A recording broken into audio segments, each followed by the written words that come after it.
Punjab side सारा तकरीबन जो फंसी हुई गाड़ियां वो निकाल चुके हैं और सारी रात को 1000 गाड़ियां यहां से निकाली गई हैं। अब उधर गुलडना की तरफ और बाड़ियां की तरफ मसला है, वहां मशीनरी मंगवा ली गई है और वो मशीनरी पहुंच रही है और गुलडना और बाड़ियां जब क्लियर हो गया तो ये क्लियर हो जाएगा।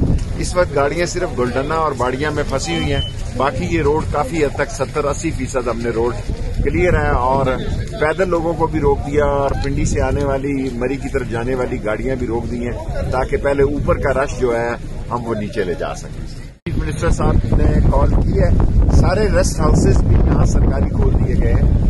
चीफ मिनिस्टर की हदायत पे सारे रेस्ट हाउसेज भी खोल दिए हैं। हेलीकॉप्टर सर्विस भी हम थोड़ी देर में शुरू करने वाले हैं और जरा मौसम खराब है, जरा मौसम बेहतर हुआ तो हेलीकॉप्टर सर्विस भी शुरू हो जाएगी।